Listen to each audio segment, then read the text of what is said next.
Good morning, Professor Garlic. How wonderful it is to see you again, Lenora dear. Oh, here. You'll need these for today's class. A little treat for your auntie. Ah, hello! Class, please welcome the newest rose in our garden. We do look forward to growing together. How thrilling it is to have everyone back together again.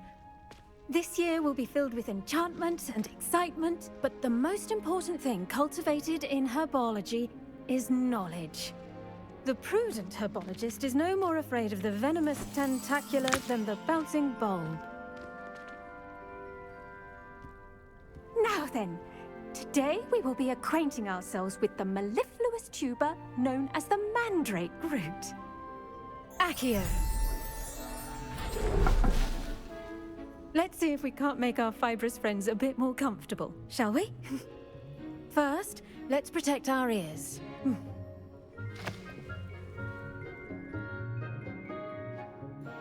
Now, everyone, grip their mandrake by the tendrils and give it a firm tug.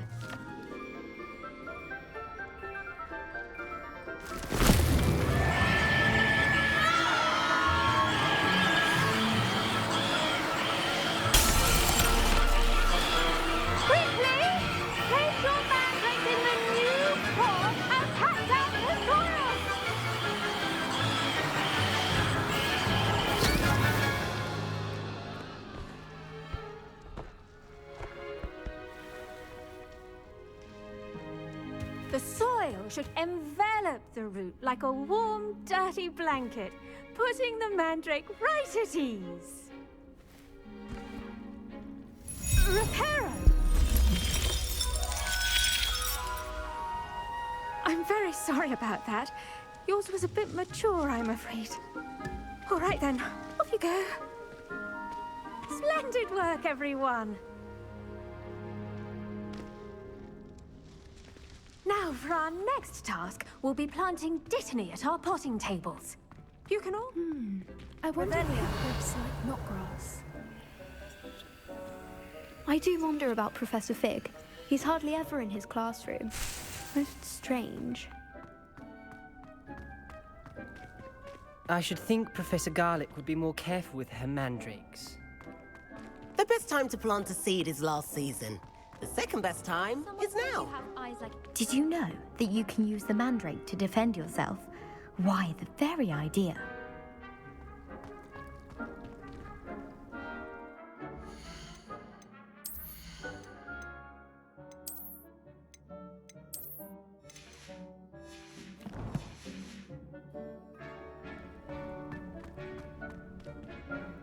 Yes, Professor? Firstly, well done with your mandrake. They can be rather difficult to get a grasp of. Actually, I enjoyed it. I couldn't help but catch your enthusiasm. How kind of you. It seems you're already taking to herbology like a mandrake to fresh soil. Now, as I mentioned, next we'll be planting dittany. Let us find you some seeds. I already have some, Professor. Picked them up in Hogsmeade. You visited the Magic Neep. Wonderful! A prepared student is bound to bloom. I've arranged for you to have your own potting table here in the classroom. Wasn't easy to spare one on such late notice. Plant the seeds there now, and you can return to harvest them later. Even with soil, sunlight, and a bit of magic, they will take time to grow. Let's see how to balance my star thistle arrangement. Niffler's fancy. Dittany's restorative properties make it a vital ingredient in the Wiggenweld potion. And well done! Once it can be harvested, your dittany will be ready to use in Wiggenweld potion. I'll let Professor Sharp tell you about that. Now, what say we branch out? Introduce you to a different sort of flora, the Chinese chomping cabbage. You'll find that some plants are better suited to uses outside of a cauldron. The cabbages do get testy without something to chew. Fortunately, I have a dummy for them to gnaw on. Be a dear and let them have a good chomping. Yes, Professor. They're in the other greenhouse. It's just at the end of the footbridge leading out of this room. Your classmate, Mr. Pruitt, has kindly offered to accompany you. Come back and see me when you're finished. Oh, and mind your fingers. They do bite. What should I be doing right now? I'd like you to get some hands-on experience with the Chinese chomping. They're in the greenhouse.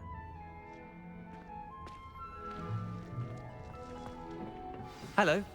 Saw you on your way to Hogsmeade the other day. Nice to meet you. I'm Leander. I'll be showing you the Chinese chomping cabbages. Up these stairs will take us there, but your lead. Nice work in Defense Against the Dark Arts, by the way. Excuse me? Your duel with Sebastian! And he's good. Thinks he's really good. But you outright slaughtered him. It was brilliant. Oh, well, thank you. I nearly put Sebastian in his place myself. I mean, I would have, if Hecate hadn't stopped me. Didn't she stop that dragon skull from crushing you? Typical Slytherin trick, dropping a dragon skull on someone during a fight. Velio. We Gryffindors fight with honor.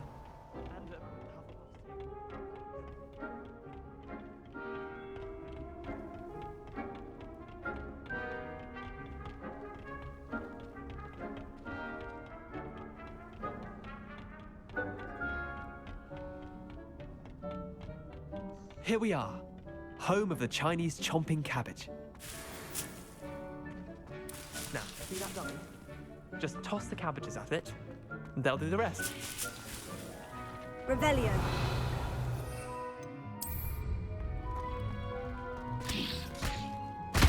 Look at that! They'll chomp on anything they can get their mouths on. Mum planted some in her garden last year to keep the gnomes out. Did save her the de-gnoming, but they left her honking daffodils in tatters. Vicious little bastards, aren't they? My kind of plants. Not like stupid booba tubers and bouncing bulbs. The kind of plants that just have your back in a fight. Not saying you can't go it alone, but, well, imagine that wasn't a dummy.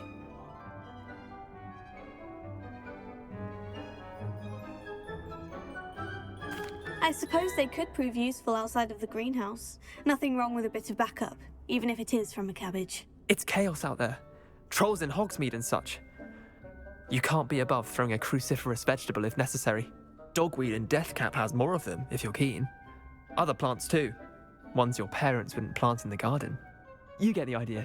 Anyway, we probably ought to head back to class. Take your time. I'll see you back in class.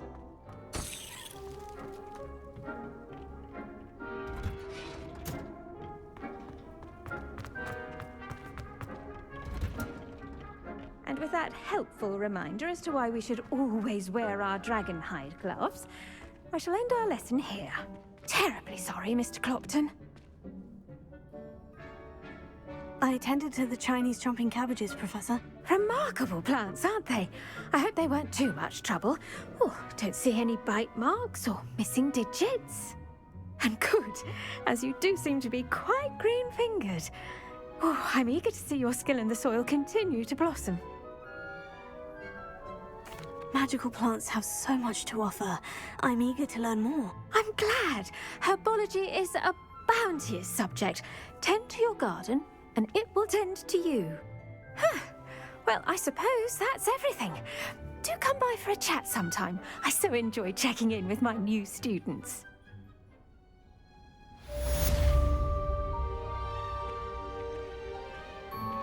Those mandrakes are really relative.